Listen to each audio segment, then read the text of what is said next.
On tonight's episode, we discuss TV network's most iconic characters, Charles Xavier and Magneto are black, and other random pop culture information. I'm Garrett. I'm Nelly. I'm Nate. And this is the Aliens and Cowboys podcast.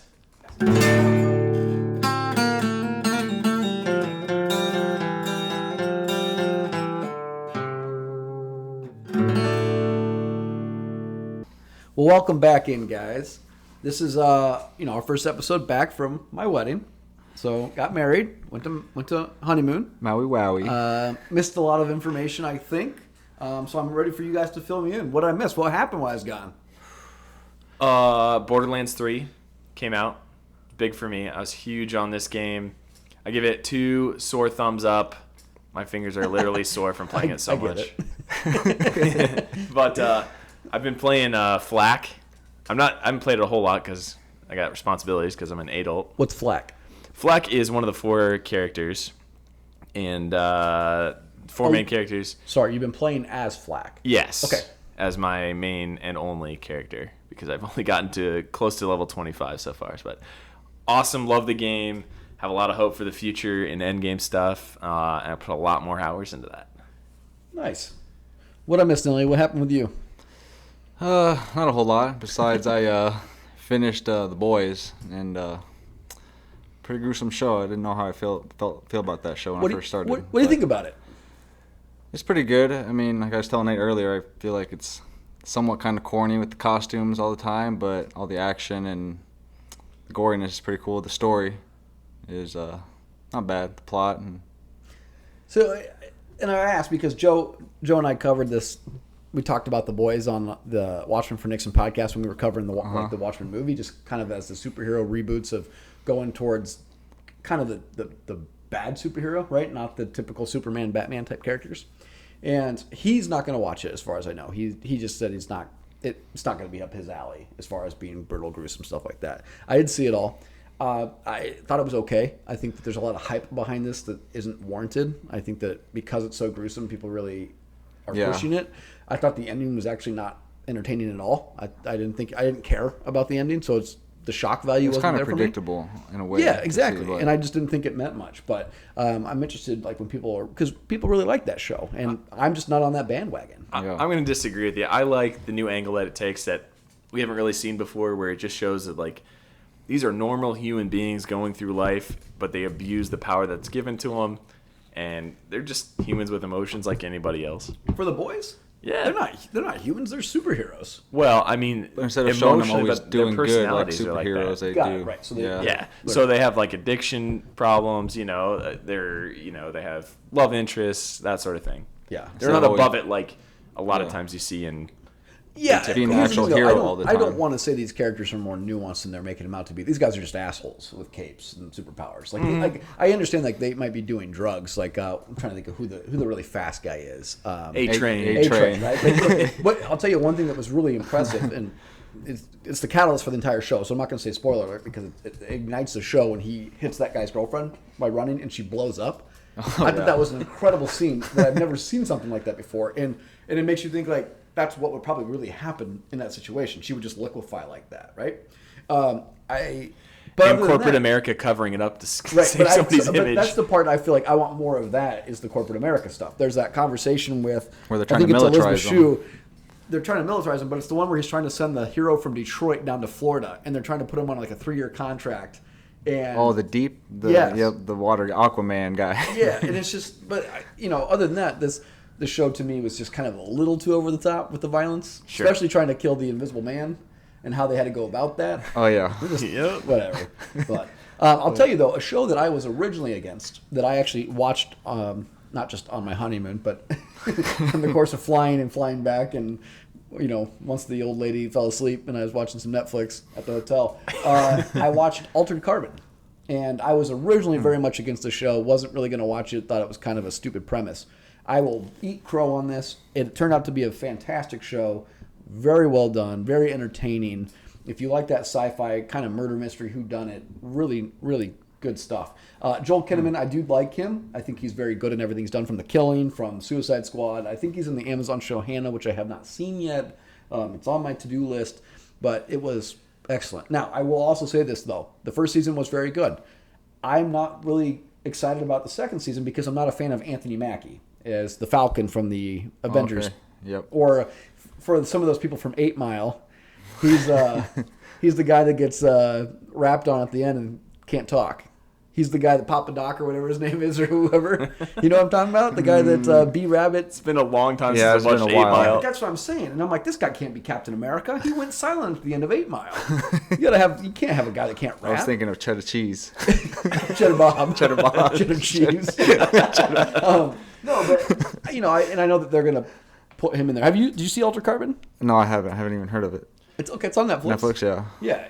Again, I was against it, but not bad. Nate, you saw it. Yeah, it's a cool concept. The whole premise of the show is it brings you to like a futuristic world where your soul, to some degree, is downloaded into this chip in your neck. Your conscience. Yeah, your conscience. And you can be transported into different bodies. And as long as that chip stays intact, you can essentially live forever. All right. Right. So, like, if you commit a crime, they'll pull your stack, is what they call it, and they'll just basically rip your consciousness out of your Like body. Chappie. You ever see that one? Chappie with the robot. Yeah. No, Yeah, he takes the chip out. Got to put the Chappie. No, but I watched that show, and 2 movies I saw that I was glad coming back from honeymoon. I watched the movie Alita Battle Angel. This movie was fantastic. Joe was talking it up. Yeah, I meant to see this in theater. Joe meant to see this in theater, which apologies, Joe's not here tonight. He'll be with us next week. He has some personal things to take care of, but he'll be back with us. So I don't know if he was with us the week before, but he'll definitely give him be a hard back. time for not showing up. He'll be back on a regular basis. Promise you guys that. But this movie we meant to see in theaters, we never did. This was fantastic. Everything I thought it was going to be. I would definitely recommend if you have not seen Alita Battle Angel to do it. It was very good. Second movie was Shazam, which I had heard good things about. Turned out to not be as good as I thought it was going to be. Who told you good things about it? The media. Critics? The corporate media. Those liars. Yeah. No, I like Zachary Levi. I'm a big fan of the show Chuck, and he's the star of that show. And it's a superhero movie, and I thought maybe these one-on spin-offs that DC had done were better for them, like the Wonder Womans and Aquamans that were successful. So I thought Shazam would be successful as well. Turned out not as good as everybody made it out to be. Now, I might be in the minority. I didn't really know who Shazam was prior to it. Didn't really care. Still don't care who Shazam is as a character. But I would say that the movie was lacking. And it's kind of funny because the same thing that this movie had a problem with is the same thing DC movies have problems with, and that's their villains are very bad. And their CGI is even worse. And I don't know who... So Mark Strong's the villain, and I don't know who he's even playing. Dr. Zanzibar. Something about I don't like know. 7 deadly sins. But the problem is these 7 deadly sins all look the same, and you don't ever utilize them. And so I don't understand the premise of not just having him as the villain do everything, because throughout the movie he basically is doing everything without these 7 creatures. So kind of a waste of space for these guys. I just don't like the character Shazam from what I know of him. I mean, it seems like such a dated character that they just try to pull into modern times. I think it's a waste to me. Yeah, I mean, I don't know. Not a fan. You see it? No. No? I have not. Okay. I don't know. That's what I have that I've seen. I know there's a couple things in newsworthy notes to cover here. Go ahead. I got a couple things. Black Mirror, that I'm a huge fan of on Netflix, got renewed for a 5th season, even after the Bandersnatch debacle, which I didn't Did you like that? appreciate. No. Did you watch Bandersnatch, that Choose Your Own Adventure on Netflix? No, I haven't. You haven't seen that? No. I'll be honest, I only watched it once, so I didn't like go through and do different options every time. They go through a movie and it's like a pick your own adventure book, to where like you get to the end of a scene or middle of a scene and you get to make a decision, like with your DVD remote, as do you say yes or no, and then you see like it cuts to a different scene that way. I think I saw Man vs. Wild, the Bear Grylls one on Netflix too. I think you could choose your... Choose Your Own Adventure. pretty close to the same thing. I'll tell you, That's I cool. cheated as kids. I remember Choose Your Own Adventure books, and I always cheat. Like it'd be like if you want to Go both directions, like nah, I don't want if to you go want there. to go Flip left, through pages. flip to What do I page get 56. here? Yeah, I'm like, did I die? Great, let's take that route, right? Just to stay alive. The other one I was going to mention, I just finished Mindhunters on Netflix, season 2. I really like that stuff. How was Charles Manson in that? Good. So Charles Manson in that show plays the same actor as playing Charles Manson in Once Upon a Time in Hollywood.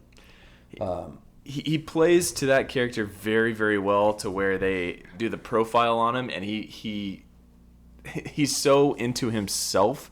That's his motivation for like consolidating power within the Manson family. It's really cool how they do him, and he plays a pretty small role in that season. What season is it? Season 2. Who they do on the first one? Oh man, I forget now who they got in that one.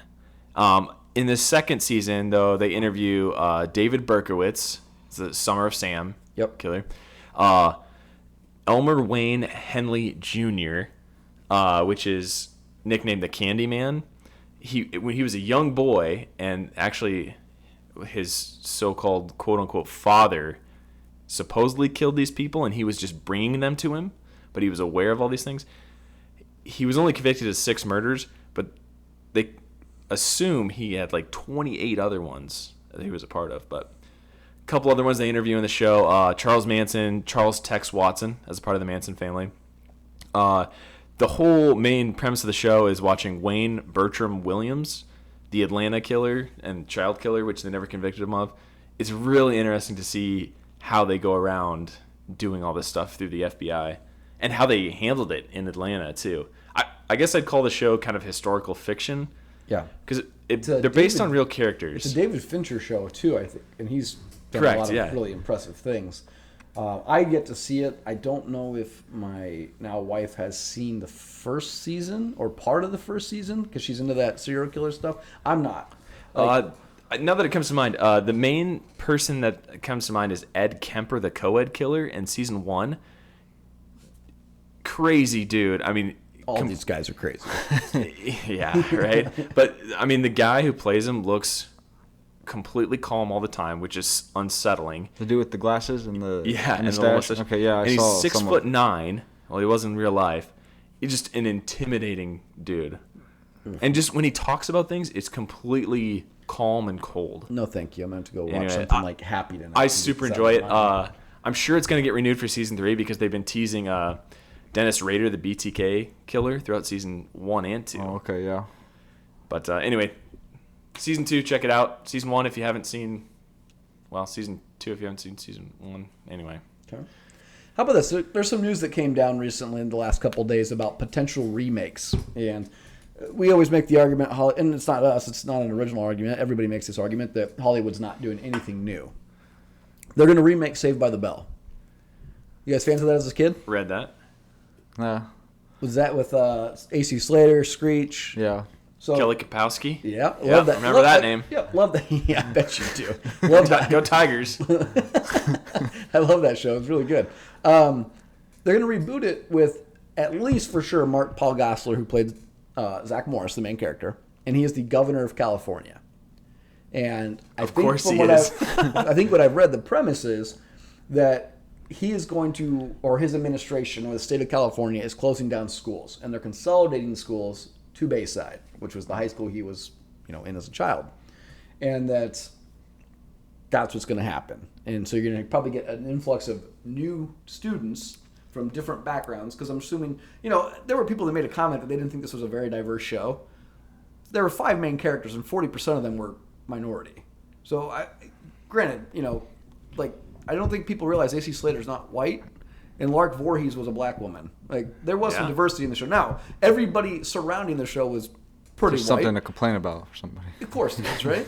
But I think that they're going to have an opportunity to put some more diversity in, maybe an LGBTQ character. There's going to be some diversity they're going to put in for this show, which is fine. But I'm just curious on what you guys think about this. I actually think it will be very successful. I mean, if you think about the Girl Meets World, very successful reboot that they did off of Boy Meets World. The Fuller House on Netflix has been very successful. Roseanne was successful enough that they're doing it without Roseanne now. If you consider success like a big fish in a small pond, I think, yes. Like, dollar for dollar investment, I think it's a good business decision to reboot something like that. But a lot of things are rebooting. I mean, started season 4 of Billions, and I didn't realize there's a show on Showtime that used to be called The L Word. Mm-hmm. They rebooted it already with some of the main people to be L Word Generation Q. And so they've already relaunched that. They're going to relaunch Battlestar Galactica. They're going to relaunch a bunch of these new shows. And so I guess my question to you guys, also not to mention Princess Bride, which we can get to that in a second. Yuck. Are there Shouldn't any ruin shows? such a Are great there any thing. shows you can remember from your childhood, or maybe your parents watched that you were aware of that you want them to relaunch? I think if I watched them today, I'd be like, yeah, this needs to be updated. Okay, You know what I mean? Just from the context of what they're talking about. Okay, but is there anything you can think of that would be successful today? So I know a show that I always thought about that I would like them to not reboot it, just to have like a one-off season would be Married with Children, just because Ed O'Neill has done so well in Modern Family, and Katie Sagal has been so popular, obviously, in a lot of the movies she's been in. Or shows I don't she's know been that in. you could play Married with Children on the air these days. Well, Oh, yeah. Well, to be fair, they did a live performance of Archie Bunker or All in the Family not too long ago, and that's a very racist show. I think that they could do it. I think that people, especially Christina Applegate's very much well known. You know, I think that there's a spot for Married with Children to have a one-off season to see how it does. Plus, you got to admit, 2019, Ed O'Neill playing an old man still at the shoe store would be hilarious. Yeah. You know, he's got to be able to do the same kind of jokes he did, which he might not be able Yeah. to. Plus, it would be really How funny. impressive is that to women to have like Peggy being like the stay-at-home wife Yeah. too, dressed up in like leopard skin? I would be pants? interested because the show wasn't very political, but it would get political with like his No Ma'am Club, which is just a bunch of guys against women. I'm trying to think of what it stood for. It's like No Ma'am, which is like men against Amazonian womanhood or something like that. And it was just ridiculous, right? But I would like to see where that show would go with somebody like the Kelly Bundy character now to see what she's doing. Like, you would obviously have them older. You don't need to have them still in high school. Like, make them in their post jobs. Like, you could even, I don't think you could have Al retire because the premise would be that Al needs to stay working because they were so poor in the show. So he just always has to be the shoe salesman would be great. But I'd like to see, like, maybe Kelly is successful as a model or something. Or maybe Bud, who could never get laid in the show, is like Hugh Hefner now. Like, there's just somewhere to go with this. Or he's a vape god. Yeah, And it's like exactly, a stupid tech company or something. I think that could play out really well, especially with the neighbors that always used to come over. Yes. That were that they could be like super PC or whatever, you Yeah, know, and they were- just super progressive. Well, there was that dynamic. I mean, like I said, I won't say it didn't get political. It did. What was the neighbor's name again? Was it Marcy Darcy. Marcy Darcy. and Yeah, Jefferson yeah. Darcy, right? Jefferson. Yeah, I Yeah. remember So that. I would like to see that rebooted. I haven't seen Battlestar Galactica, so I can't really speak to that. I've heard it's popular. I've heard it's very, good. It's on my to watch list as well. When I need to get give it a shot too. Yeah. But I don't know. I'm kind of excited for Saved by the Bell. I'm going to watch it. I'm going to give it a shot. I'm not against it. I hope they cast a bunch of no names. I don't want them to cast anybody that's well known. I want either the original cast to pop in, all of them. And I don't know if Mr. Belding's still alive, but it'd be great if he was still there. And I know Screech or Dustin Diamond is the actual real life person, has had some controversy and some stand up comedian issues, and I think he had a sex tape, and so he's persona non grata. You can't not have Screech in a Saved by the Bell remake. I don't know. I think that's really gonna have to play out on him. Come on. Is he willing to play the character again? I don't know. Well, let's put it this way. I'm sure his professional life is not going the way he wants it. I don't think beggars can be choosers at this point. I think if they're Take what you offering can him- get. Yeah. It's kind of like Edward Furlong coming back to die in Terminator. Like, you're clearly not working, so let's give you something to do. Why don't you add another 0 on there? And yeah, I'll be happy to. Yeah. But Princess Bride. Nelly, you watched Princess Bride? Nope. What? Sometimes I wonder why I have you on here. I mean, I've heard of these I'll movies. let you borrow it. All right, Nate, you've seen Princess Bride. Yes, I have. Great What, movie. what are your thoughts on remaking this? Don't mess up a good thing. Are they going to do it shot for shot, or are they going to do like a reimagining of the same world? There are four reasons why I should say 5 people I think that you can't, the reason why you can't remake this movie. 5 people.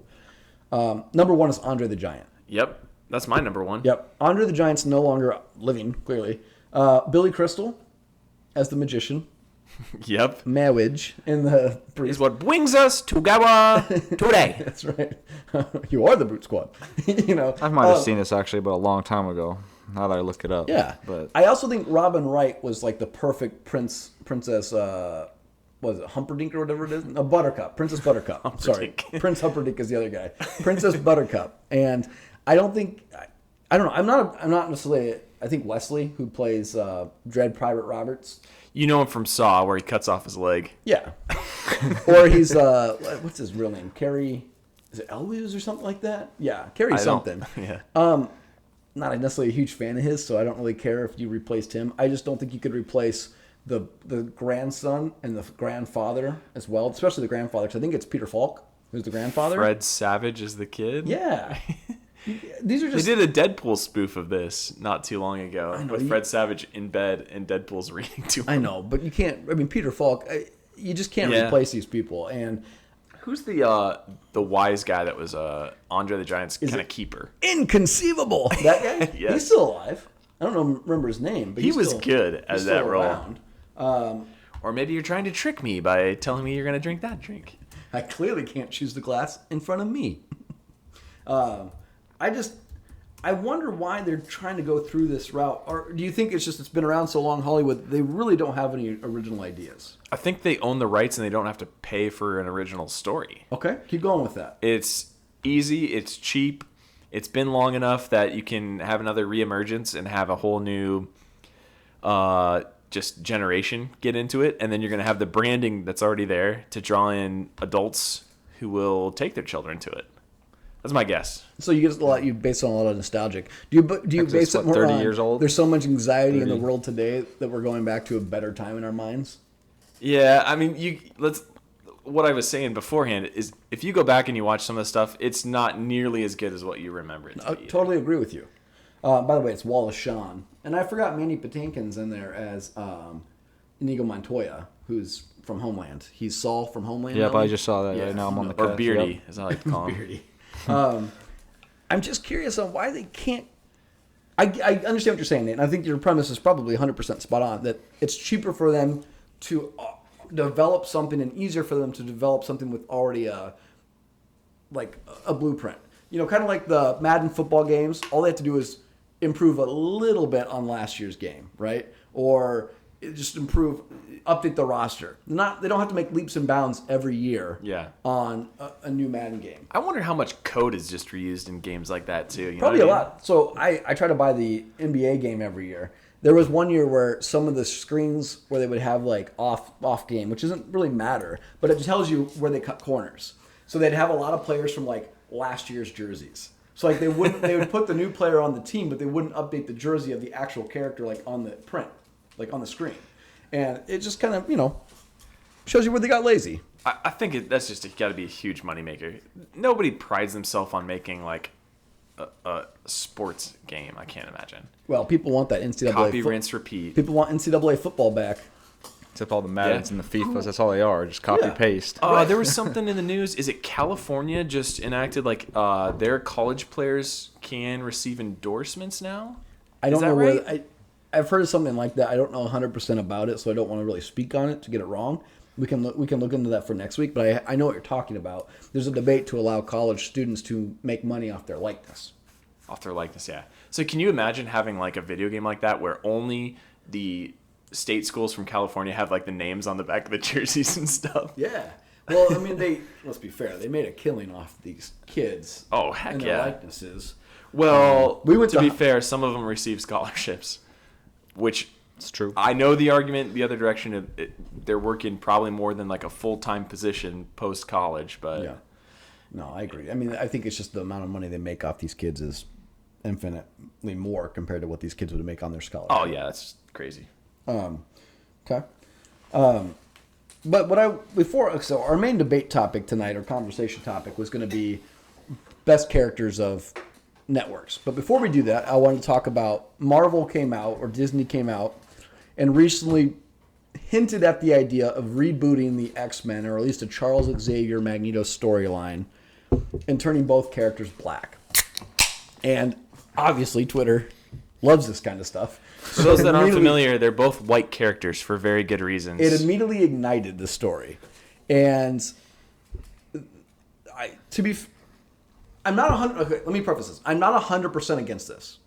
There is a world where, because of Magneto and Xavier, are stand-ins for Malcolm X and Martin Luther King Jr., right? Ideologically, right? And a lot of their ideologies are based off these two. Like, that is a known fact. So to just throw it out there and say, well, we're just going to change them black for no reason, that's not true. There is solid reasoning to have a story with characters like this be black. They are based off those ideologies. However, specifically for Magneto, his entire backstory and premise is that he is a Jewish Holocaust survivor. Right. So they're going to have to find a new origination story, I'm guessing. Right, and I'm wondering if that's actually something they'll do. They'll probably go back to like the Civil slave rights era. Yeah, slave era or something. Which I'm fine or with. maybe civil rights, yeah. Well, I don't think you need to go back to the slavery. I think you go back to civil rights era and make the story. But the they other could, thing like, about they these two... do the time lapse like they did with Wolverine and Xavier Sure. on that one. But Xavier obviously grows up a very wealthy white guy. And that's obviously plays that there are different dichotomies as well. And there are issues with these two characters. Are you well-versed, Nelly, on the Magneto, Xavier from X-Men, stuff like that? Yeah, a little bit. What would you think about making them black and having a story based around that as their Well, honestly, that's news to me that their ideology was Malcolm X and MLK, but, I mean... Well, if you think about it, Xavier wants peace with, people, and Yeah. Charles Xavier is basically, if you hit me, I'll hit, or Magneto's, if you hit me, I'll hit you back. Yeah. So that's kind of those viewpoints. And so I guess one of my concerns is I feel like it's nothing more than the Black Panther story. Yeah. And I feel like we just watched this with Marvel. Not to say it's 100%. The character, not the actual Black Panther. Right. Right. But I'm saying, like, the similarities between wanting to be a militant leader as, say, Killmonger and be angry and want to fight everybody versus T'Challa, who doesn't want to get involved in things, more peaceful, a little bit more of a, globalization versus isolation versus more so than, say, attacking versus peaceful protest. So not 100% the same, but I feel like it would just turn out to be a rehash of a similar storyline that they had in Black Panther as these two characters. So what do you guys think of this? I don't have a problem with it as long as they change the origination stories to fit the characters. I think it'd be fine. I could see where, like, the hardcore fans maybe get a little upset, but yeah, like, Nate, me personally, not too. And like I said, I'm not against it. I'm not. I don't want them to do it to check a box. And like I said, I don't believe they're doing that because there is obviously evidence and there is story that this is what these ideologies were based on for these original characters. But to be fair, specifically for Magneto, his entire story is he survived the Holocaust. As long as they change it up, like Nate said, not rinse, wash, repeat, Right. And obviously they have to do something because, as Nate said, you said about Dark Phoenix earlier. Yeah, I mentioned. So I shared this little stat I found on the internet here that the X-Men Dark Phoenix was the far and away lowest grossing film ever, not including any inflation to the second lowest film, which I didn't pick that up. In the X-Men franchise, though. In the X-Men franchise, controlled by Fox. So it's the lowest. It's the lowest grossing X-Men. Yes. Got it. Yep. And I think that they took one of the most popular comic book runs with the Dark Phoenix saga. Yeah.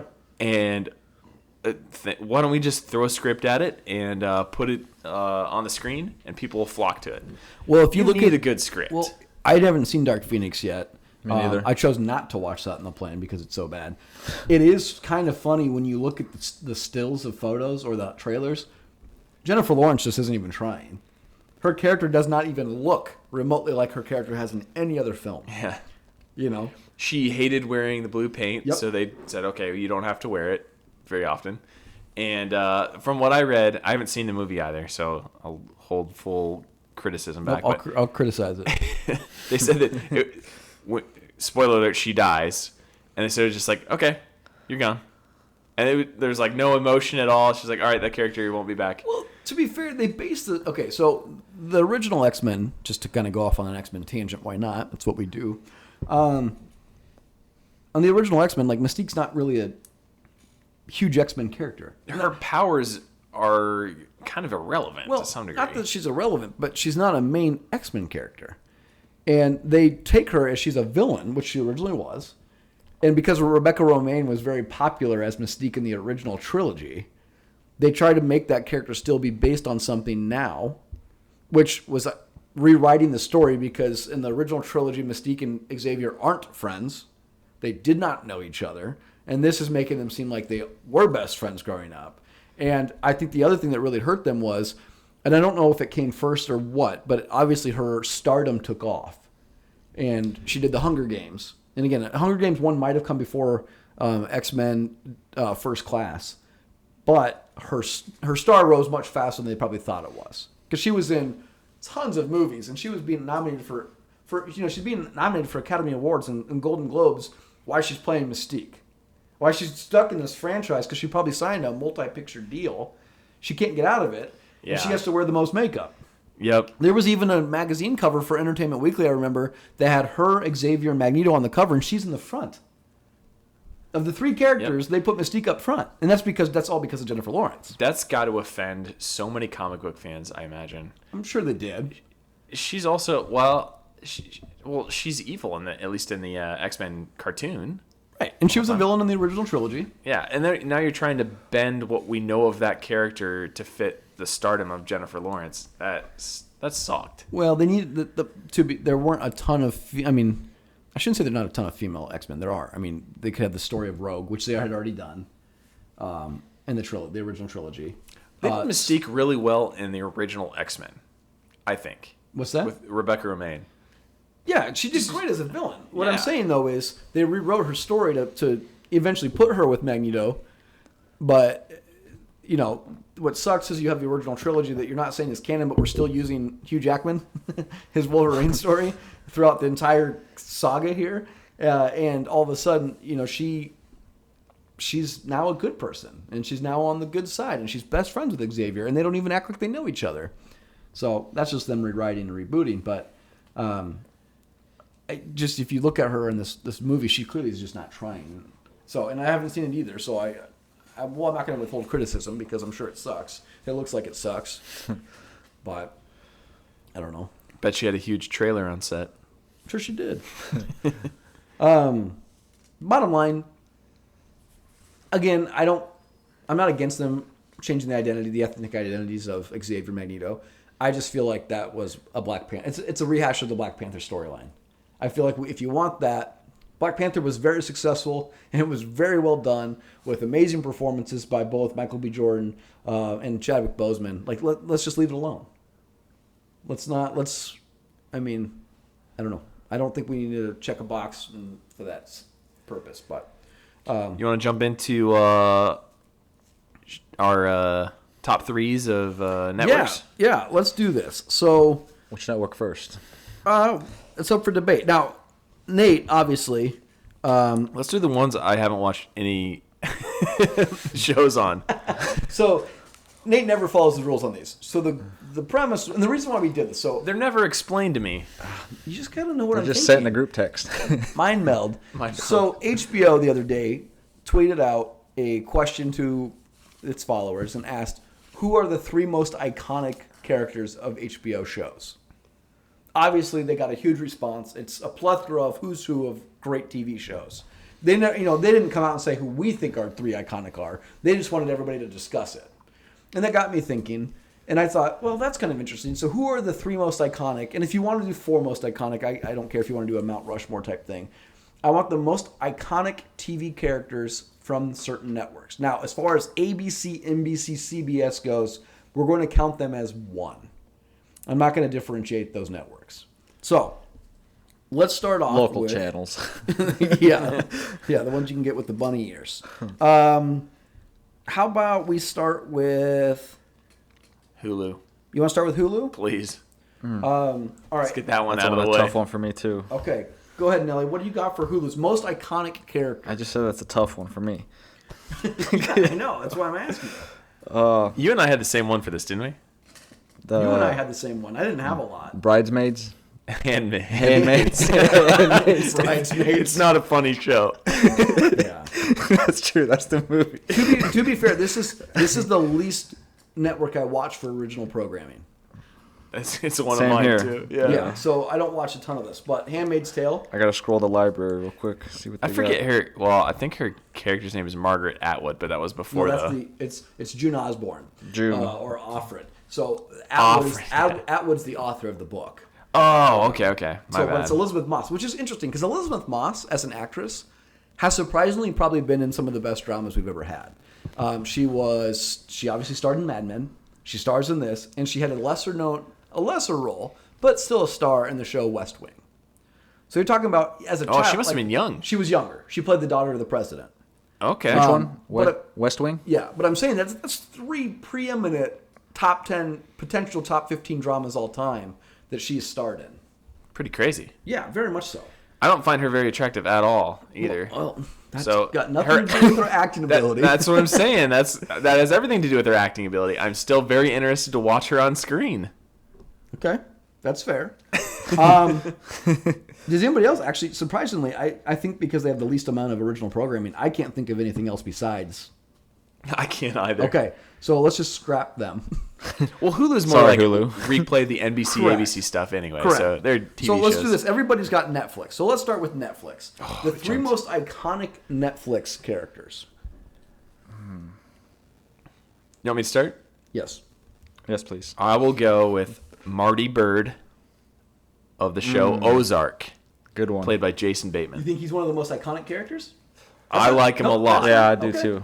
That was a good one. That's one of my votes. Okay. What else you got? Just your other 2. My other 2, I actually did Charlie Cox, who plays Matt Murdock as Daredevil. One of the most successful Marvel TV shows. Well, TV shows, loosely Okay. called. And then I have 1-2 combo. But Gary, you and I were talking before. It has to be Frank Underwood from House of Cards. Yeah, Kevin Spacey, not just because, and obviously he's in the news today, which is very apropos, since one of his accusers died, and everybody immediately went to Frank Underwood gifs for this about how he killed this guy off. So R.I.P. to that guy. House of Cards made Netflix, so it's one of its original programming TV shows. I think it's this, and I want to say it's what's that jail one? Orange is the New New Black. Black. So, but I think that Hated it. I think Kevin Spacey, though, being such an iconic actor at the time, without the baggage he has now, has to be on Netflix's. No matter how much they try to like etch him out, he has to be on. Put He's him a on, fantastic actor. Put him on the Rushmore. Not You a can just person. like scrape his face up. You know what I mean, to make it look like you're moving him. But he's got to be on there. You know what you do? What's that called when you replace somebody else's face? Deep fakes. You just I don't- imprint another actor's I face don't on him know. and completely squinch his image. There you go. Yeah. So Frank Underwood. Okay, so you've got Marty Hemlock from from Ozarks. Marty Bird. Yep. Marty Bird. Who else? You have Matt Murdock from Daredevil. and Frank Underwood Okay. are my 3 votes. All right. What do you got, Nelly? Well, I'm going to have to go with Marty as one of them. Totally forgot about him. Really? Yeah, Okay. that's a good one. Swing vote. Got him. So are we just doing Netflix originals or anything on Netflix? Let's stick to Originals? Netflix originals, and the reason why is because some of those shows might end up Yeah. on other categories. That's true. Well, as I'm scrolling, I really liked the first Narcos. I don't know the guy's name, but who played Escobar. Okay. Him. And then there's not many originals that I watched on Netflix. I would just kind of watch all the other random stuff on there. So it's Wagner Mora, I want to say. Okay. So okay. So you said Jason Bateman from Ozark. Ozarks, You said Wagner Mora from Narcos. And who's your third? Third, scrolling through. I guess I haven't really seen much of the original movies, just like all the other shows. Sure. Yeah, I'll probably have to come back to one. Scrolling. So I'm going to go with my number 1 is Frank Underwood. I think it has to be Kevin Spacey from House of Cards. Another one I'm going to go with is Cillian Murphy from Peaky Blinders. I hear that's a good show. I need to watch that one. Successful show. I've seen a couple seasons I've of it. heard good things. And then, even though I'm not a fan, and I'm not a fan of the show, and I don't like it, and I don't like her in the show, I understand how important the show was to them. It's got to be Taylor Schilling as Piper Chapman from Orange is the New Black. Hated it. Yeah, I'm not a fan of the show, but I think that she's clearly Yeah. Netflix is, Or I'll tell you what. Golden Goose. Here's the thing, though. I don't know if you were around. I picked the Frank Underwood, Cillian Murphy's character from Peaky Blinders. But I'll tell you who could also take it. If I gave it a fourth spot, it would be Millie Bobby Brown from Stranger Things as 11. Oh, okay. I think you could put 11 on this as well. And it's crazy. She's like a 4-foot powerhouse. Because she is a powerhouse. And I think she's going to have such an incredible future. And I think a couple of those characters, I don't think anybody else from that show could be on the Mount Rushmore of important characters, but I think that 11 could be on that Mount Rushmore right now. But I would say just based on longevity, based on the fact that it's so successful, I think Orange is the New Black has to be on this Mount Rushmore as a show. Therefore, you have to take the lead on that as Taylor Schilling. So that would be Netflix. What do you guys... Well done, Nate. What do you guys think about, say, anybody on USA?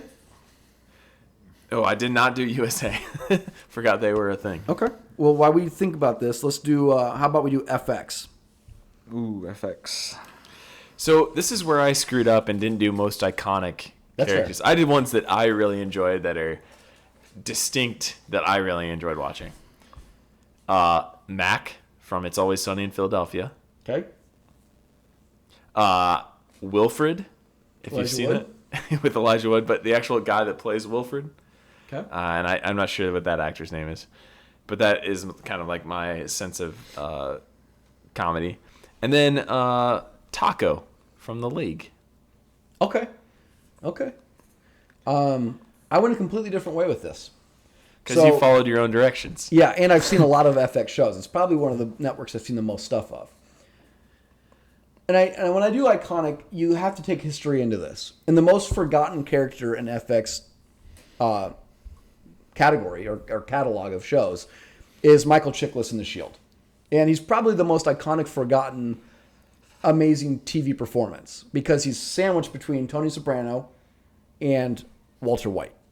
But Vic Mackey played, Michael Chiklis plays Vic Mackey in The Shield as the original corrupt cop. You want to talk about any type of corrupt cop show, like Chicago PD, whatever it is, there's nothing holds a candle to how That's gritty true. That The is Shield one of the first was. ones, yeah. It is dark. It is amazing. It also co-stars Walton Goggins, Yep. which is amazing. You got me on this show. I borrowed It's it from you. Great. Yeah, And not it only was that, awesome. but that is a show that so if you like Sons of Anarchy, which a lot of people do, most everything from Sons of Anarchy is pulling from The Shield.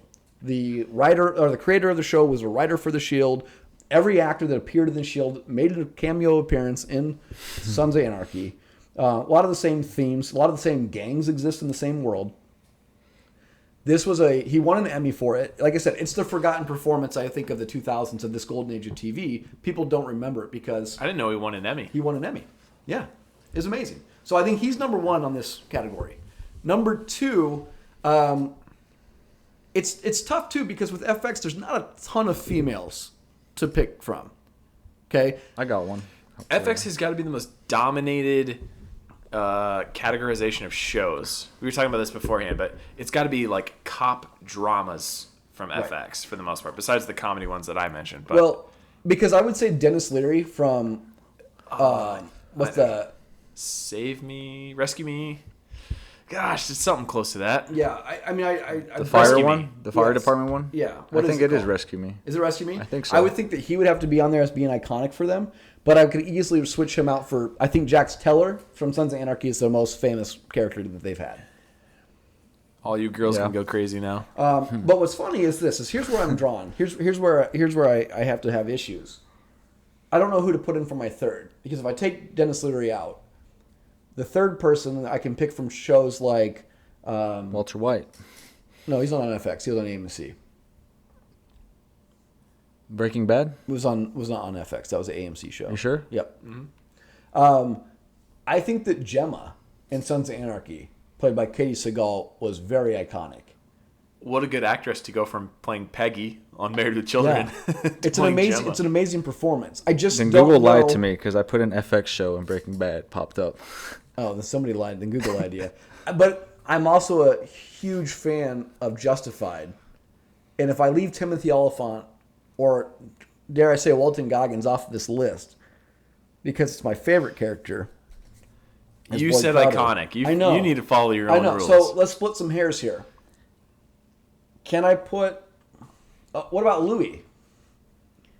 when I was looking it up, Louis was one of the most popular shows on it from FX. Yeah. It's very successful. The Americans. That's what I was thinking. Carrie Russell. Yeah. Plays a female. Yeah. That was one of my. Great performance. Yep. There's other. I'm trying to think of this last show. Obviously, it's always Snowfall. Sunny. I brought Snowfall up. That one's a real good one. Yeah. It's getting really good reviews on it. And I was interested. I'm glad you brought up It's Always Sunny, Nate, because I wanted to know who you're going to choose from that. Because if I was choosing one, it would be Charlie Day. I know a lot of people go that way, but I have to go with he's the most Matt. iconic character of the show. That's true. He is far and away the most outlandish, like crazy, and Matt kind of subtly does his comedy where it's very dry. Don't get me wrong. My favorite character of the show is Danny DeVito. Yeah. Because I will tell you that it gets infinitely better when he joins the cast. From season 2, it was way better than season 1, in my opinion. Agreed. So I'm going to go ahead and make an executive decision for my Mount Rushmore. I've got Vic Mackey. I've got Jax Teller, played by Charlie Hunnam. I'm going to go with Gemma. I'm going to scrap off Justified. I'm going to scrap off the other shows, and I'm going to put Katie Seagal in there. It's also our first hot take, second female representation. Also, we only have 3 faces on this Mount Rushmore. I know, so that's what I'm saying. No fourth. Okay, who do you got, Nelly? Who's your FX Mount Rushmore? Well, one of them, Carrie Russell, already said. Yep. Another one, Sons of Anarchy one. I don't know. I was a big fan of Happy on Sons of Anarchy, the hitman. He's like the demolition expert. Okay, I get that you like that character. Listen, Nate. I know that you guys. Nelly didn't follow the rules. Yeah, listen. Well, I know you guys don't like this, but tattling. you like him. I need you to pick the most iconic character. Oh, iconic that he's because not even everybody. the most iconic character on the show. Okay, There's well only then, one guy okay. that can't follow the rules, and that's me. Yeah. Well then, iconic. Well, I think Ryan Hurst was pretty iconic until he died. Who? The Opie. Yeah, but he's not bigger than Jax Teller. Well, no, he's not but- even bigger than Clay. Should have been. Clay. Should have been. If Joe's listening to this, Joe's at home. He'll be cracking up, understanding the frustration I'm going through right now with the two of you, not knowing how to do your list correctly. Well, iconic. All right. I blame iconic. Joe. Then I'm gonna go with Snowfall, just the main character of Snowfall, just because he's doing big things in the show, and he will be iconic. I guess. Who's the star of Snowfall? Look him up real quick. I was listening to a podcast. I think I might have mentioned this previously about Damson Idris. Sorry, Nate. Go ahead. Sorry, say the name No, again. Damson Idris. I wonder if he's related to Ildris. Probably not. There's a pretty darn good conspiracy theory about what Snowfall is based around, about crack cocaine. The CIA bringing it in and Yeah. supplying the contras allegedly. Allegedly, yeah. How about this? Are there any? So who's your other Mount Rushmore? Who'd I have? 2? Yeah, who's your third? You had Snowfall, you had Carrie Russell, and you had. He scratched out my Ryan Hurst. Yeah, he could be your favorite. Here's some of the shows we didn't choose from, though. Nip Tuck, which Nate actually really likes. I watched the whole thing. I didn't choose that just because it gets so outlandish by the end. It's ridiculous. You're Justified. You didn't say anything about. I brought him up. Did you? Yeah. But, I'd go with I Michael agree, it's Chiklis not- too, though, it's not on the amazing. Shield. How about this, though? We didn't talk about this as an FX iconic show or character. Archer. No, I mean, true. But what about American Horror Story? That's an FX? It's an FX show. It was And- good. The first 2 were all right, and then after that, they just kind of got. They had a new Weird. show tonight on 1984 is the theme for the season. Yeah, but if you were to think FX was going to build their own iconic, these are the 3 most important characters in our history of our network. They're not going to put Snowfall on there. No, because it just started. I don't think. Shoot. Hence the reason why I asked for the 3 most iconic characters of the network. Kathy Bates, though, she does. Is that her, right? Yeah, American? but I don't think she's the most iconic. Jessica Lange, I think, would be on there for. Yeah, probably. For Yeah, she's probably a little ahead of her. Yeah. It's hard I for me can to see say that. anything about American Horror Story without knowing the viewership. I mean, obviously, it has some sort of interest if people are going. They're on like season Well, like fucking 6, 8 7, or 8. something. I know that there's other seasons that have been good. I think season 1, Far and away is awesome. well, it was such an interesting concept. It was Yeah. such an original concept at first. Yeah, It was so great. it was a Kinda like- fantastic thriller for Like being the a. Sixth Sense, kind of, wasn't it? Yeah. In a way? Yeah. Okay. So who's your third then? Spoiler alert. I'd just go with Michael Chiklis too. Okay. The Shield, I like. just to keep it. Okay. What about Amazon? Swing vote. Most important characters in Amazon. Ugh, I'll go because I only have one. Okay. Because that's like the least likely venue I go to watch TV shows. And it's Giovanni Ribisi and Sneaky Pete. Okay. He is just a fantastic actor, and that's an awesome show that was canceled before its time. Okay, that sucks. What do you think, Nelly? Who you got? What Amazon shows do you have? I don't have many either. I only have one face carved into that mountain. That's what I was gonna say. Sneaky Pete on Amazon, and then and Jack Ryan's only 2 seasons in. Yeah, but I'm glad you brought that up because I do think that Jack Ryan could be on this thing because they don't have a ton of shows. The Man in High Castle. I've heard amazing things. I've just never watched it myself to put it on my list. Yes, but they don't have a ton of standout performances in that. Or like a single character. Do they have a main character? They do have a, but nothing like too standoutish. Okay, but all right. So I would say, okay. So let's pin John Krasinski for Jack Ryan. I think Bosch has to be on there. It's one of Amazon's first. And I started watching that one. The main one. character is Titus Welliver. You'd see him as just like kind of a dirty cop or random in a lot of other shows and movies. What's the show? Sons of Anarchy? It's a cop show. What's Amazon. the name of it? Bosch. That's the name of it? It's been on for like 5 or 6 seasons. Yeah. I've never heard of it. Yep. I mean, I would say it's got to be on there. I would think that If it's going to be most iconic, I would have thought I would have run across it somewhere. But I'm trying to think if we could put, because I know a lot of people, and I've not watched this, but I hear amazing things about Fleabag. That Fleabag is kind of in the same realm, I want to say, as like a Marvelous Miss Maisel, which everybody loves. I heard Fleabag is Aaron amazing. likes it. Yeah. She loves it. So I would think that Fleabag, the lady that stars in Fleabag, would probably have to be on this list. And then, do you think Jack Ryan makes it ahead of somebody like Billy Bob Thornton and Goliath? Amazon does not have a strong original content. But if you look at what they have coming, they've got Marvelous Miss Maisel, which is huge. They're going to have Lord of the Rings. They've got Hannah, which I hear is good. They've got good. They got The Boys, which is popular. Yep. Like, they're taking the right path. So, I don't know. Nelly, who make an executive decision? Most iconic. For Prime? Yeah. What about The Tick? Haven't watched that one. I didn't watch it either, but I know it's one of their original characters, like that they've put up there as a show. John Claude Van Johnson. If you've never watched that, it's awesome. So good. Good for Jean-Claude for being able to make spoofing fun of himself. himself. Yeah. So Heck good. yeah. Because it's only going to get harder when we make these lists, because the last two are Showtime and HBO. That's what she said. That's right. So we'll move to Showtime then. 3 most iconic Showtime characters. I already got one. You want to go in a circle on this one? Carrie. Homeland. Okay. I'm going to go with Dexter.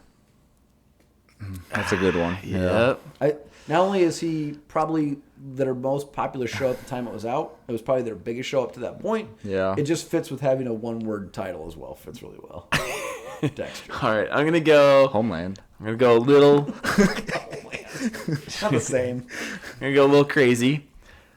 I'm going to go with also a character that I really, really enjoy watching on screen. It's Frank Gallagher from Shameless. Oh, yeah.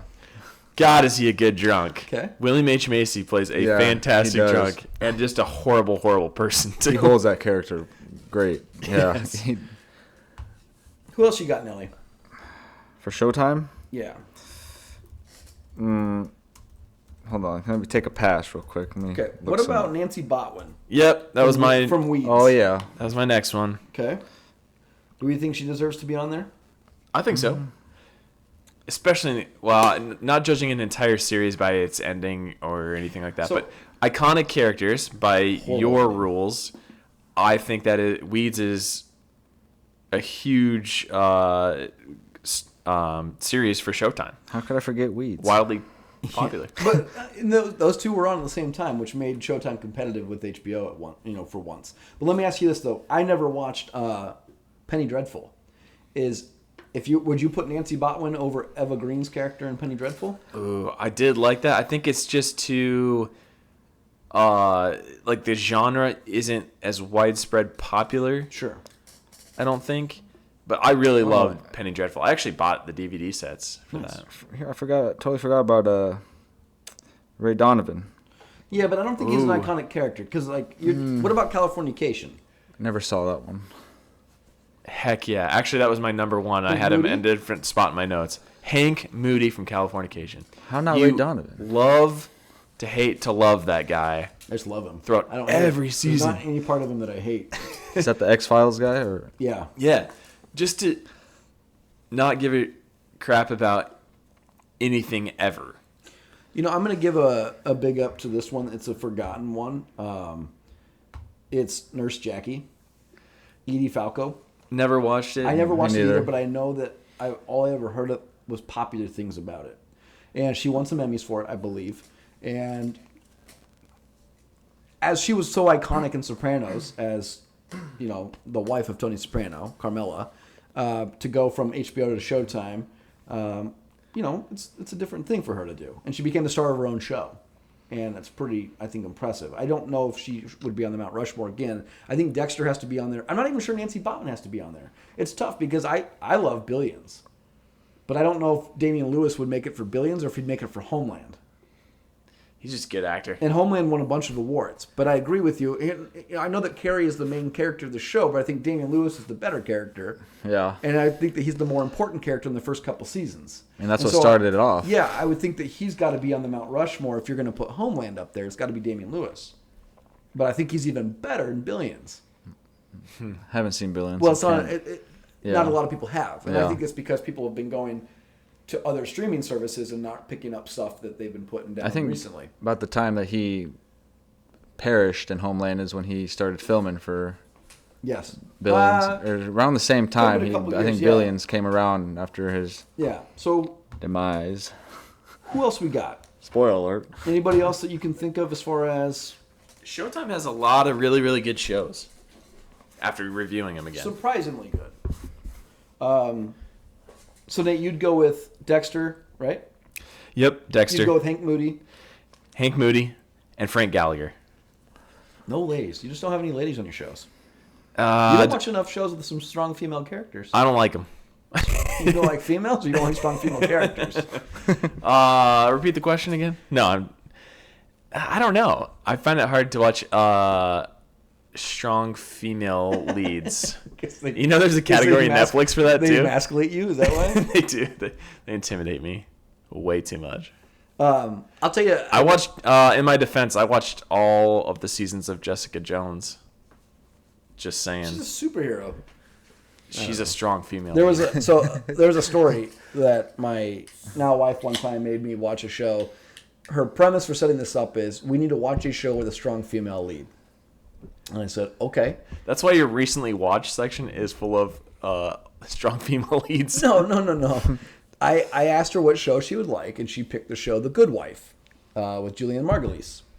And so we sat down to watch this. It's a crime drama procedural. It's a lawyer show, right? But it's excellent. I mean, I probably was 5 seasons into the show before I stopped watching it. Not because I didn't think it was good. I quit watching it as it aired, and I just never caught up. But we probably own 5 or 6 seasons of the show. It was awesome. I could probably get behind that one, and then the other one that's I think is similar is Damages with Rose Byrne. Is it Rose Byrne or is it Glenn Close? It's Glenn Close. Glenn Close. It's both. Yeah. Rose Byrne is she in Glenn Close? Yeah. Okay. I think that's another one that's similar that I could probably watch. I'd tell you do The Good Wife just because the sub characters are really great, and I know they got a spinoff. I don't remember what the name of the show is. It's like The Good Life, maybe. It's The Good Life. I could be way off on this. That's lame. So there is a spinoff from The Good Wife where a female character that's like the head of the law firm in the first season spins off and gets her own story. So like it successfully spun off another TV show, which not a lot of TV shows can do. Rinse, recycle, repeat. Yeah, so I'm going to go... Nelly, did you come up with a third one for you? For Showtime? Yeah. I had Nancy Botwin. You had Dexter, right? I went with Dexter, but I went with you went Carrie. Brody. You went Carrie. Okay. Yeah, Brody, and then You didn't count my Ray Donovan.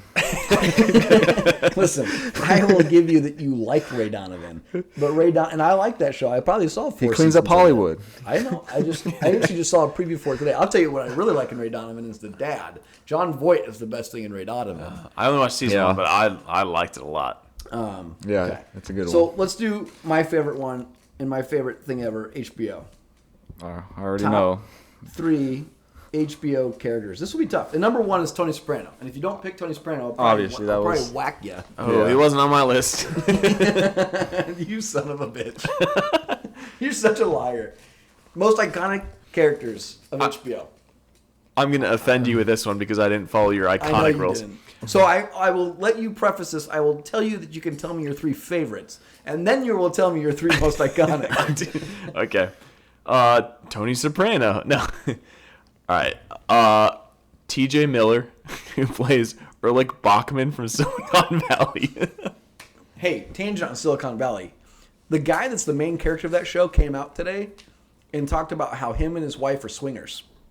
And that it saved their marriage. I thought I heard statements like on the radio today about that too. And he's just a huge advocate for it. Yeah, too. he's like, I'm a very good sexual remedy. He goes, I'm a very sexual person, which is so weird because he's like, why I can't finish that He show plays out. like an asexual character in the show too. Well, that or he's in a Verizon commercial. And Yeah. He's selling me a phone. I can't get past him in the show. Like I've probably watched 4 seasons of it, and I can't keep going because I hate his character. It's like Orange is the New Black.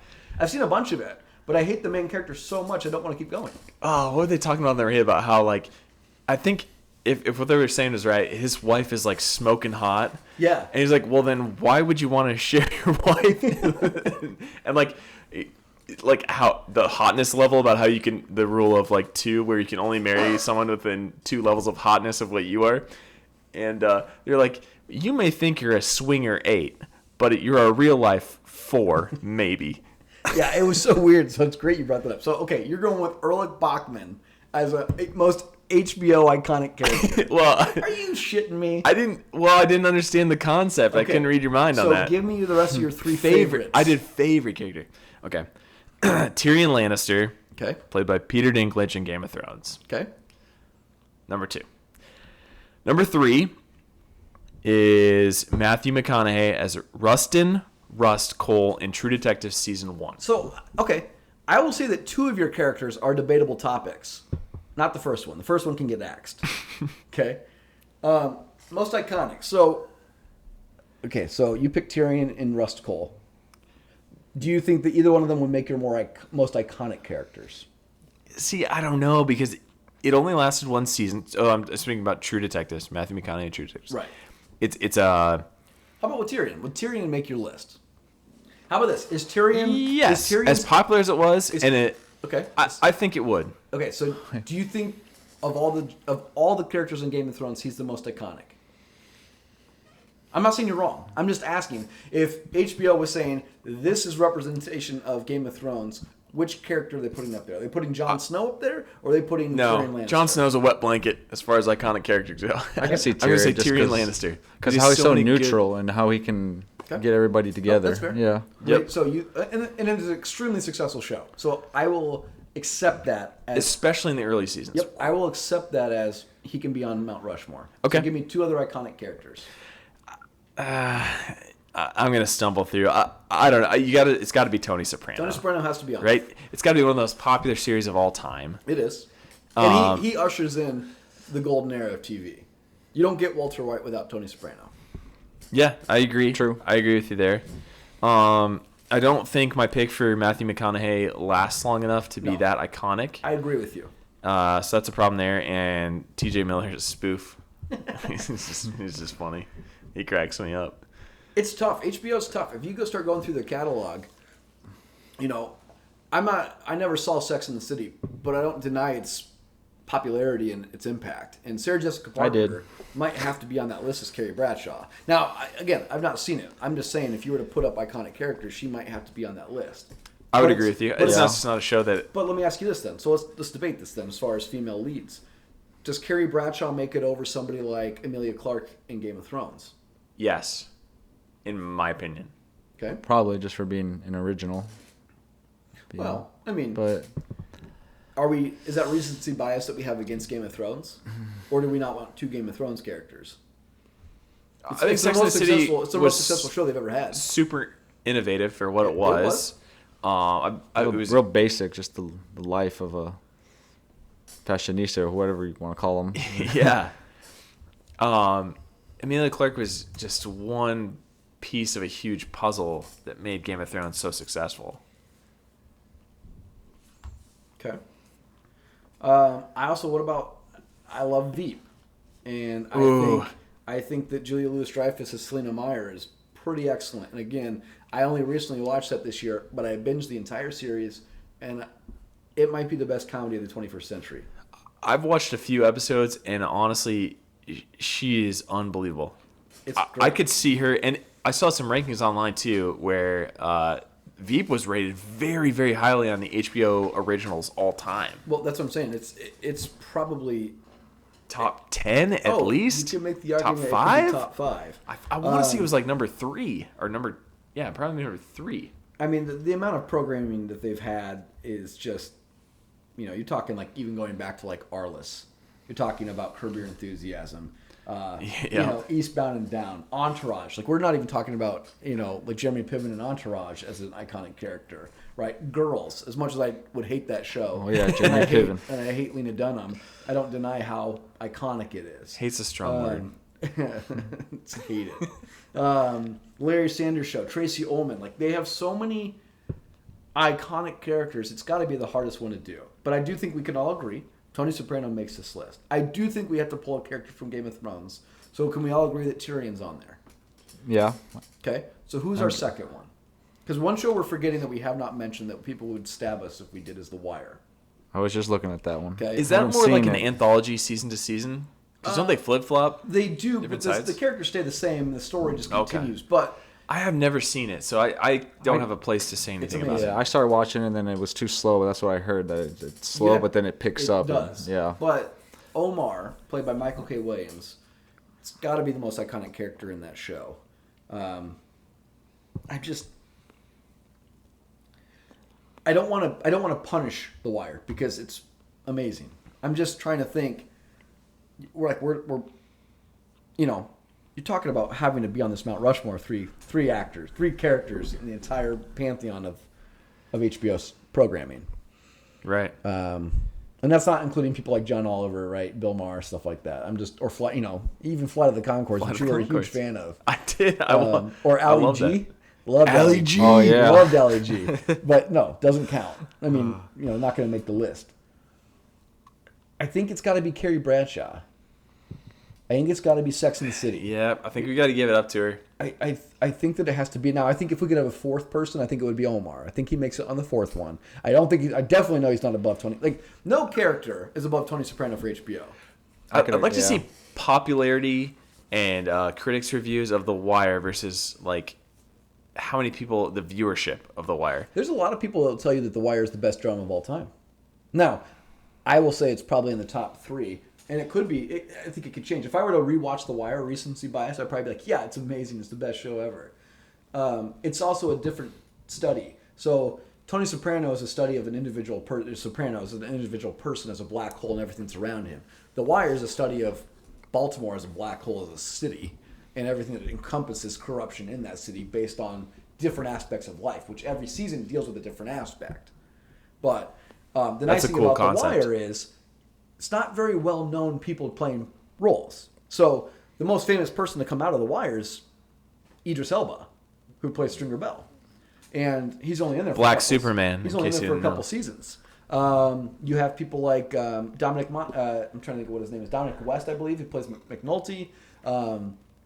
You have people like Michael K. Williams, played Omar. Other than that, the rest of them are kind of relatively unknowns. Pablo Schreiber was in season 2. He's going to play Master Chief in the new Halo series. He was in Den of Thieves recently. Let's take a step back. The new Halo series? Showtime's doing Halo. They're trying to they've been in production for like 5 years. Live action? Mm-hmm. It took them 5 years? Yeah. They're trying to make it their Game of Thrones. It's supposed to come out like in the next year or 2. Like a whole series or just like an episode? No, like season 1. It took them 5 years. Like a mini series or like an actual series? Like a TV series, yeah. We've discussed this on this show. Where have you? I wonder how much they paid for that for the rights for that. A lot. Okay. Now, let me ask you this. So, CBS, NBC, ABC, just networks in general. Do you guys have let's limit it to, say, 2000 and forward. Do you guys have top 3 characters of just, like, everyday TV shows that you would have? Because I'm going to say Jack Bauer's probably up there, number 1. Not number 1, but he's up there. 2.5 Men. Charlie Sheen? Charlie Sheen, maybe? Okay. For what it was, he's wildly popular. What about Friends? Anybody from... Oh, yeah. Problem is you can't really pick one, though. You can't pick one. You got to take them all. Yes, we can't do Friends. What else? Big Bang Theory? Some streaming service picked him up and paid like $500 million, maybe over $500 million for that. Yeah, show. I think it's HBO. About Kerry Washington. Is that her name? From Scandal? Scandal. Yeah. You know what's funny is I'm not a fan of Kerry Washington. Yeah. I watched that first season and it was so good. I did not continue the show because I really don't like Kerry Washington. But that first season of Scandal was excellent. I binged watched that. It was so good. Designated Survivor. That one's, I mean, probably not iconic, but it's a good one. Listen, you guys, not favorite show. I'm talking about. But it's so hard. Iconic We show. could do both, like you said. Characters. Iconic. I like how I pick Kiefer Sutherland for Jack Bauer 24, and you come up with Kiefer Sutherland Designated Survivor. Same guy. It's like word association. Our Mount Rushmore has 2 Kiefer Sutherlands. Oh, what else did he play in? two Kiefer Sutherlands on our Mount Rushmore. He's that good. It's just 2 different facial expressions. For primetime television. Primetime television. 2 He Kiefer owned Sutherlands. TV. Man, I can't. Nelly. That's great. Who's going to be in the middle? Who's going to be in the Kiefer sandwich? Who do you want? Doesn't matter who's in between 2 Kiefers. I don't know. Nate, other TV shows. I want to say Lost. Lost was such a huge hit in its was day. a huge hit. Heroes. What was the main character? Hayden Panettiere, or is that her name? Yeah, but She wasn't the main character, No, I don't think. it was like- She was eye candy. you hate women. No. How dare you? That's slander. So bad.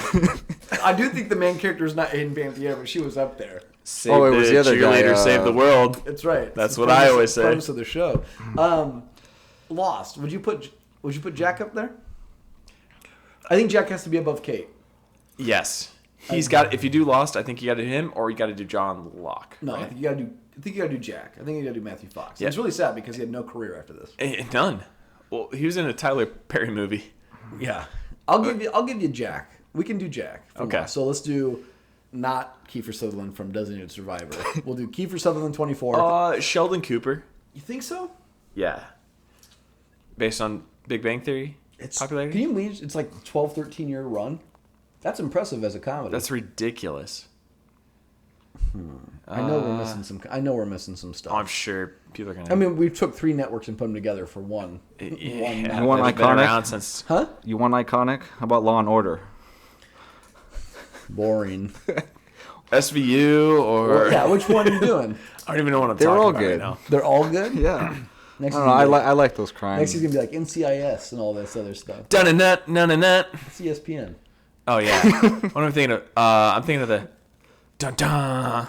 Yeah, I don't Where it know. shows where's the time and the place. I don't know what you. Yeah, that's timestamp. Law and Order. Yeah. Yeah, that's what I'm talking about. I like the Dun timestamp. dun. He says. Dun dun. Listen to you guys. Okay, let's wrap this up with say like a recommendation corner. So, what are you recommending out to our listeners this week? Movie, book, video game, TV show. What? What should they check out? I'm pushing the new Call of Duty and the new Ghost Recon.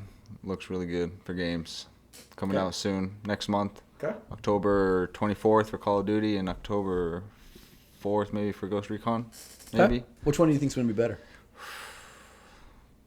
Probably COD, just because it looks like they're going back to the roots. I know the last Back- COD was so disappointing. Was it Black Ops? Black Ops 4? Is that what we had? What we have? Well, there's 2 different segments, What's the right? one that just Yeah. came out though? Black Ops 4. Is that the one where they did like the battle royale? Yeah, Ugh, that's not, why. Not very good. There's No. Black Ops, and then there's the other version of World War II was the Yeah. other one right before that one. They Sorry, went World back War II was but the online wasn't as good on that either. on World War II. Yeah. I liked it just because I mean You know me, I like the World War II You just like historical, shooting but games. well, That's that. why But I mean, I like the boots on the ground. But I gotta go with Tom Clancy, man. If I'm gonna be the hot take here, I'm gonna say Tom Clancy shooters have been better, not more popular, but I'll take Rainbow Vegas, I'll take Siege, I'll take Borderlands, or was it Cartels? Borderlands, what is it? Wildlands. Wildlands. Yeah. I'll take those Tom I was Clancy disappointed movies. with the Division. I didn't like that one. I'll take Tom Clancy shooters over Call of Duty shooters. Nelly, have you played The Division 2? No, I didn't really like I'm not a huge RPG guy, but Okay. I mean, it looks all right, but I could probably try it, but I don't think I'd get into it. He just hits people with RPGs. You're more of an action guy. I like RPGs more than that. Like more than action games. Just because you weren't good at shooters. No, that's not it. Burn. we stake our claim on. But yeah, that Ghost Recon though, Breakpoint looks so a lot of new stuff. Like I was reading up, you actually get injured, and you actually more like the RPG aspect. If you get injured, like in the arm or the leg, your arm loses strength. You can't use that arm, and Falls you have off? to maybe if you don't heal it, if you don't bandage it right. But then you actually got to go to your camp and like heal up for like a day to. Otherwise, your character moves too sluggish, or your team. On a first-person shooter? Not a whole day, but game time. Game just time go day. to your camp to regen and actually eat. Kind of like Red Dead, how they did the eating. And, Red Dead. They kind of incorporate that, and it looks like when your teammate gets down, you actually pick them up and fireman carry them behind cover instead of trying to heal them like under fire and you get knocked. But That's cool. That's new. Cool, yeah, a lot of cool new stuff on that Tom Clancy. What about you, Nate? What are you telling people to check out? Not because you said I'm not good at first-person shooters, but first of all, I have a knock against Darksiders 3. I bought this game to bide my time until Borderlands 3 came out. I'll say I had so many saving issues and so many bugs in trying to load different areas, and I beat the game, but I have zero interest in playing the end game whatsoever. So I cannot recommend at all Darksiders 3. And it got released for 4 too.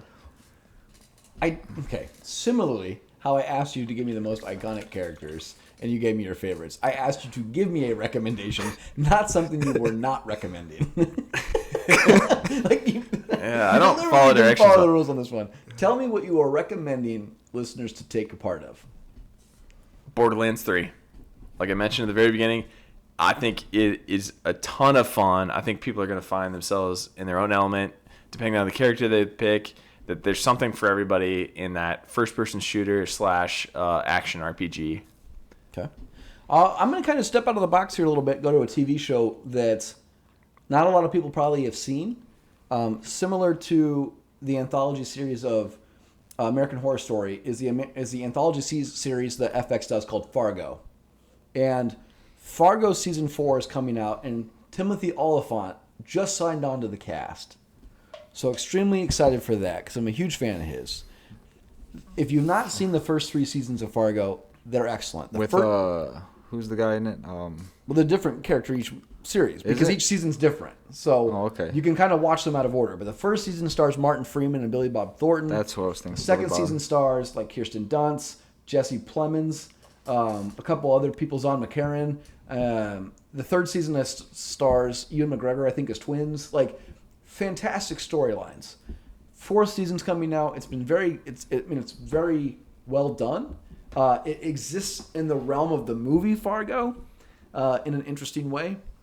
But I would tell you to check out those first 3 seasons if you have not. As always, too, Joe and I will be coming to do a podcast review on the movie V for Vendetta for the Watchmen for Nixon podcast, because October 20th, the Watchmen series hits HBO. We're putting out the TV show review. Again, Watchmen for Nixon, go out there, subscribe to that so you can hear our episode breakdown for Joe and I. V for Vendetta is one of my favorite movies. Well, maybe we'll let you Just on it. FYI. If I asked you to watch the movie, you'd probably watch something else and be like, well, I didn't do it. Remember, the 5th of November. Remember to do what I tell you. I do have a show to recommend, too. Go ahead. One Strange Rock, I think that's what it's called, What on is Netflix. Or One Strange Rock. It's about space, and Will Smith hosts it, and it's the perspective of astronauts that are in space, not in space, but astronauts that were in space, looking down on Earth and just talking about how space and the world, how a lot of it just combines and how it all works together. Life, it's pretty pretty interesting if you like the UFOs, Gary. The For you, UFO the stuff. space. I think Yeah. I Take, almost, that's cool. It's a good one. I think It's I saw intriguing. one yesterday. I do. Oh, yeah, you didn't even bring it up. Well, I don't. It's first off, can we acknowledge that September 20th is like 2 days from now? It's true. And they're probably here to get ready to pick up their people. Well, look at the Garrett, name of what the are the podcast. listeners? What's the name of the 920 mean podcast? to you? 920 means that we find out for sure that aliens are actually exist. Like they didn't clean up their act and That's why I saw this. Thing. They're here to Relocate pick all up the their people. evidence. They're just traveling across Grimes. So, anyways, we'll end it here tonight. Next time, let's just try to follow the rules, gentlemen. I need Joe back here. Joe is at least a counterbalance. I to need you. better instructions. We need the talent. Listen, listeners, if I text you most iconic characters. We were just shooting the ish. So, anyways, go out there, give us a review, give us a rating, hit 5 stars, hit subscribe. If you want to email us in your most iconic movie characters, TV show characters from these networks, you can email us at aliensandcowboys@gmail.com. Please follow or the you rules. can tweet us at Twitter, Tweet us on Twitter at Alien and Cowboy. And yes, like Nelly said, please follow the rules. If you're going to send me your most iconic TV characters, please make them the most iconic and not just your favorites. Erlich, Bachman, Nate, I swear. You can send me and Nate your favorites then. Yeah. We'll be back with you guys next week. Obviously, like I said, tell your friends, tell your mom, tell Nate's mom. Hit the subscribe button, leave us a review. Go out there, subscribe to Watchmen for Nixon. Joe will be back next week, and we'll see you guys all then. Cheers. Cheers. Cheers.